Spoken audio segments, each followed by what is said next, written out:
5% plastic ഈ പറയുന്ന ടാറിൽ ലയിപ്പിക്കാൻ കഴിയുമെന്ന് ശാസ്ത്രജ്ഞന്മാർ ആദ്യം കണ്ടെത്തി. അത് പരീക്ഷിച്ചു. അതിനുശേഷം ഉദ്യോഗസ്ഥന്മാർ, ഗവൺമെന്റ് അതിന് അനുവാദം നൽകി. ഞാൻ രാജേന്ദ്രനോട് ചോദിക്കട്ടെ, എത്ര കിലോമീറ്റർ സ്ഥലത്ത് എത്ര ടൺ പ്ലാസ്റ്റിക് നിങ്ങൾ ഉപയോഗിച്ചു?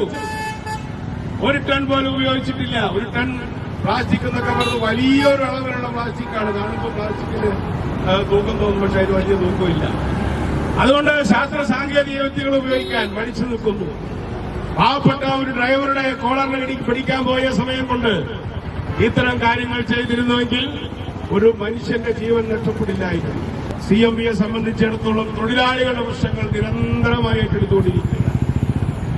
നിർമ്മാണ തൊഴിലാളികളുടെ പ്രശ്നങ്ങൾ മുതൽ സാധാരണ ചവറെടുക്കുന്ന തൊഴിലാളികൾ, മത്സ്യത്തൊഴിലാളികൾ, അവരെല്ലാം പ്രശ്നങ്ങൾ ഏറ്റെടുക്കുന്ന തൊഴിലാളി വർഗത്തോട് യഥാർത്ഥമായ കൂറും സ്നേഹവും അവരുടെ സമരങ്ങൾ ഉയർത്തിക്കൊണ്ടുവരുവാൻ തയ്യാറുമുള്ള ഏക കമ്മ്യൂണിസ്റ്റ് പാർട്ടി CMV മാത്രമാണ് ഇന്ന് കേരളത്തിൽ എന്ന് പറയാൻ ഞാൻ ആഗ്രഹിക്കുന്നു.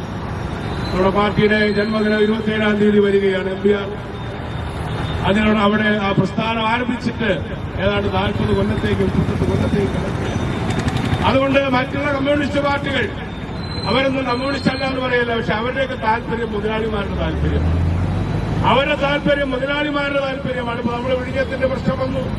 വിഴിഞ്ഞം തുറമുഖം ഉണ്ടാക്കുന്ന നിർണായകമായ പങ്ക് വഹിച്ച MBR ആണ്. പക്ഷേ അവിടുത്തെ മത്സ്യത്തൊഴിലാളികളുടെ പ്രശ്നം വളരെ പ്രധാനമാണ്. അതുകൊണ്ടാണ് തിരുവനന്തപുരം ലത്തീൻ രൂപത ഇവിടെ സമരം ചെയ്യുന്ന സമയത്ത് ഇതേ സെക്രട്ടേറിയറ്റിന് മുമ്പിൽ മനോജ് ഓർക്കുന്നുണ്ടായിരിക്കും. നമ്മൾ പറഞ്ഞു ലത്തീൻ രൂപതയുമായി സംസാരിക്കണം. ലത്തീൻ രൂപത ഒരു മത സംഘടനയാണോ അല്ലെന്നത് ഞങ്ങളുടെ പ്രശ്നമല്ല. ആരാണോ യഥാർത്ഥ പ്രശ്നം ഉയർത്തുന്നത് അവരോടൊപ്പമാണ് പാർട്ടി. ആരാണ് ഉയർത്തുന്നത്? മുസ്ലിമാണോ, ക്രിസ്ത്യനാണോ, ഹിന്ദുവാണോ, ഞങ്ങൾക്ക് പ്രശ്നമല്ല. തൊഴിലാളിയുടെ പ്രശ്നം ലത്തീൻ രൂപത ഉയർത്തിയാൽ തൊഴിലാളിയോടൊപ്പം നിൽക്കുന്നതിന്റെ ഭാഗമായി ലത്തീൻ രൂപതയോടൊപ്പം നിൽക്കാൻ അന്ന് നമ്മൾ മടി കാണിച്ചില്ല. അതുകൊണ്ട് അന്ന് വിഴിഞ്ഞം തുറമുഖം ഉണ്ടാക്കിയ സമയത്ത് അന്നുണ്ടാക്കിയ കരാറുകൾ പാലിക്കപ്പെട്ടോ?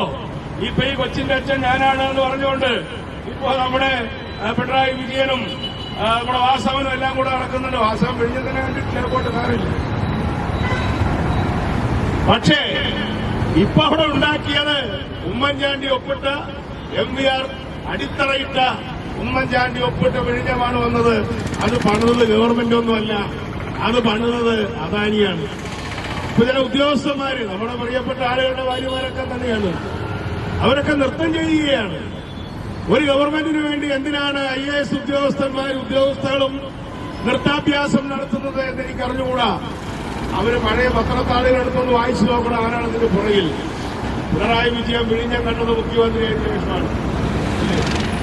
വിഴിഞ്ഞം കണ്ടിട്ടുണ്ടോ പിണറായി വിജയൻ? അതുകൊണ്ട് ആ വിഴിഞ്ഞം പണിതത് ഇപ്പൊ അദാനിയാണ്. അത് തുടക്കമിട്ടത് ഉമ്മൻചാണ്ടി, അതിനു മുമ്പ് കരുണാകരനും അതേപോലെ തന്നെ MBR. പക്ഷെ ഇന്നത്തെ പ്രധാന പ്രശ്നം കപ്പൽ വരുന്നു എന്നുള്ളത് മാത്രമല്ല. കപ്പൽ വന്നാൽ മാത്രം പോരാ. അവിടെ വഞ്ചിക്ക് പോകുന്ന, കട്ടമരത്തിന് പോകുന്ന തൊഴിലാളി എങ്ങനെ ജീവിക്കുമെന്നുള്ളത് നമ്മുടെ പ്രധാനപ്പെട്ട പ്രശ്നമാണ്. കപ്പൽ വരുന്നത് നമ്മുടെ പ്രശ്നമാണെന്ന പോലെ തന്നെ തൊഴിലാളികളുടെ മീൻപിടുത്തം, ആ മീൻപിടുത്തത്തിലുള്ള പ്രശ്നങ്ങൾ. ചെറിയങ്കീഴ് വീണ്ടും ആ തൊഴിലാളി മരിച്ചു. അത് മുഴുവൻ വിഴിഞ്ഞം കൊണ്ടാണെന്ന് ഞാൻ പറയല. പക്ഷെ ആ മുതലപ്പുഴയിലെ മരണം ഒരു തുടർക്കഥയായിട്ട് ഈ ഗവൺമെന്റിന് ഒരു പ്രശ്നമല്ല. ഇവിടുത്തെ CPMന്റെയും CPIയുടെയും നേതാക്കന്മാർ ദന്തഗോപുരവാസികളായ കമ്മ്യൂണിസ്റ്റുകാരാണ്. അങ്ങനെയാണ് ചെച്ചസ്ക്യൂ എന്ന കമ്മ്യൂണിസ്റ്റുകാരൻ റുമാലിയയിൽ അയാളുടെ ടോയ്ലറ്റിൽ വരെ സ്വർണ്ണപ്പതക്കം വെച്ചത്, സ്വർണം കൊണ്ടുള്ള ടാപ്പ് വെച്ച്. അങ്ങനെ ഇവിടെ സുഖിക്കുകയാണ്. ചെച്ചസ്ക്യൂവിനെ പോലെ വളർത്തുമൃഗങ്ങൾക്ക് പാട്ട് വെച്ചു കൊടുത്തും കുളിക്കാൻ ലക്ഷോപലക്ഷത്തിന് കുളിമുറി ഉണ്ടാക്കിയും പിന്നെ അത് കഴിയുമ്പോൾ ബാത്ത് ടബ് ഉണ്ടാക്കിയും പിന്നെ അത് കഴിയുമ്പോൾ അടുത്ത സ്വിമ്മിംഗ് പൂൾ ഉണ്ടാക്കിയും ഇവിടെ രമിക്കുകയാണ്.